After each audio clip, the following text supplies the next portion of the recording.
जय जवान. मित्रांनो, 9 ऑगस्टला जागतिक आदिवासी निमित्ताने सर्व माझे इंस्टाग्राम सर्व यूट्यूबचे फॉलोअर्स आहेत ते जेवढे मित्र आहेत त्यांना माझ्याकडून शुभेच्छा देतो.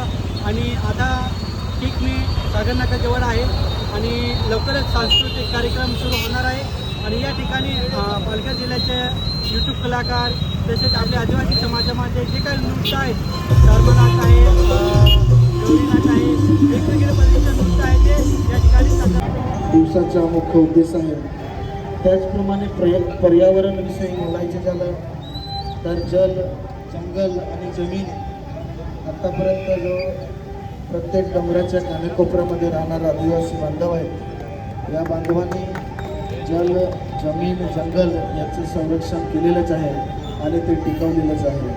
तर असा हा जागतिक आदिवासी दिन या ठिकाणी आपण सर्वजण एकत्रित होऊन या ठिकाणी आपण साजरा करणार आहोत.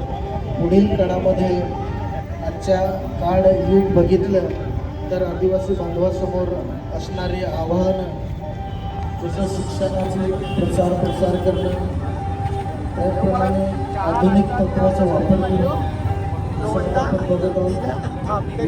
दृष्टिकोनातून आज इतकं चांगलेलं आहे. आपण डोळ्यासमोर माध्यमिक ठेवून त्याचा वापर कसा होईल आणि चांगल्या प्रकारे हा समाज कसा घडेल या आजच्या या दिवशी याचंच महत्त्व आपण या ठिकाणी बघून देणार आहोत. त्याचप्रमाणे या समाजाला देशामध्ये असतील दत्तगिरी असेल, जानकारी नाही असेल, तसंही आदिवासी समाजातील रत्न ज्यांनी या समाजाला नेहमी चालना दिली, नेहमी दिशा दिली, नेहमी गती देण्याचं काम केलेलं आहे, त्यांच्याच वारसा म्हणून आपण सर्वांनी संकल्पना बंधुत्व, समता, वननेस, फॅमिली म्हणून एकत्र होऊन या ठिकाणी आपण साजरा जागतिक आदिवासी दिन या ठिकाणी आपण साजरा करत आहोत. तर मित्रांनो, असा युनायटेड संघटनेने जाहीर केलेला जागतिक आदिवासी दिन या ठिकाणी मला आनंद आहे. सर्वांना खूप खूप शुभेच्छा. सर्व मान्यवर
आमच्या तर गरीबाच्या मोबाईलला काय करायचं आले का आले पण आमदार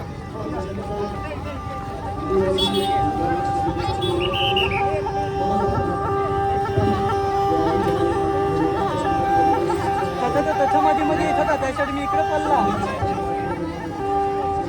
हे समजतं नाही क्या असेल. संपूर्ण आदिवासी बांधव येत असतात. त्याचप्रमाणे आम्ही इतर समाज आपण सर्व एकत्र या ठिकाणी नांदतो. प्रत्येक जाती धर्माचे लोक आहेत, त्यांना सुद्धा आम्ही या उत्सवामध्ये बोलवतो की तुम्ही सुद्धा या ठिकाणी आलं पाहिजे. कोणताही सण असला ते आपण एकत्रितपणे साजरे करतो. त्याप्रमाणे सर्व लोक या ठिकाणी आलेले आहेत. आजच्या फक्त ढोल ताशे वाजवून नाचणे एवढाच उद्देश नाही, संस्कृती जपणे आहे. सर्व वाद्य आहेत, संस्कृती जपणे ते आहेत.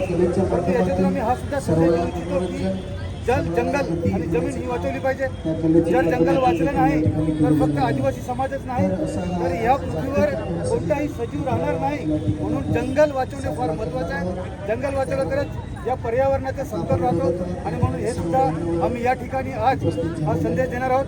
त्याचप्रमाणे इतरही आदिवासी समाजामध्ये जे काही रूढी परंपरा आहेत त्याच्याबद्दल सुद्धा आम्ही या ठिकाणी बोलणार आहोत.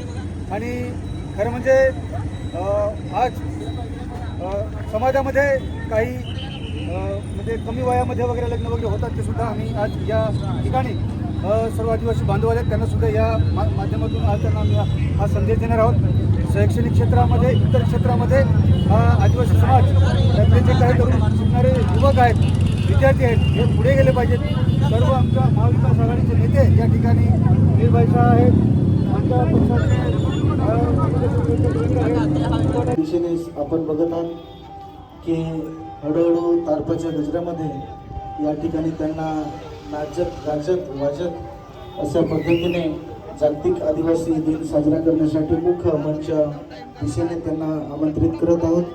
तर हळूहळू त्यांना भव्य दिव्य गजरामध्ये त्यांचं या ठिकाणी स्वागत करत आज जागतिक आदिवासी दिन निमित्ताने त्यांना हळूहळू स्टेजच्या दिशेकडे आणायचे आहे. सर्व मित्र परिवारांना विनंती आहे की आपण मुख्य स्टेजच्या दिशेने यायचे आहे, कारण थोड्याच वेळामध्ये आपण पाहुण्यांचं स्वागत केल्यानंतर या ठिकाणी सांस्कृतिक कार्यक्रमाला सुरुवात करणार आहोत. आपण आपली गाडी योग्य ठिकाणी पार्किंग करून आपण या ठिकाणी मुख्य स्टेजच्या या ठिकाणी प्राणसाहेब माननीय श्री विशाल खत्री साहेब यांच्या हस्ते बिरसा मुंडा यांना प्रतिमेला पुष्प अर्पण करून सर्व मान्यवरांच्या समन्वयत या ठिकाणी मुख्य मंचाकडे येतील.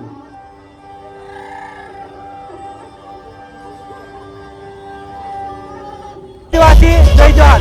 मित्रांनो, आपल्यासोबत आहेत रवींद्र फाटक दादा आणि 9 ऑगस्ट जागतिक आदिवासी निमित्ताने आपल्याला 2 शब्द बोलतील.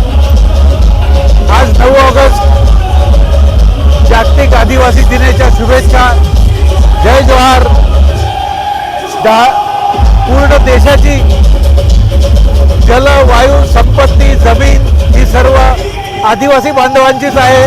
ती त्यांचीच राहिली पाहिजे, त्यांची संस्कृती जपायला पाहिजे. आज या दिवसासाठी माझ्या सर्व आदिवासी बांधवांना माझ्या शुभेच्छा. धन्यवाद.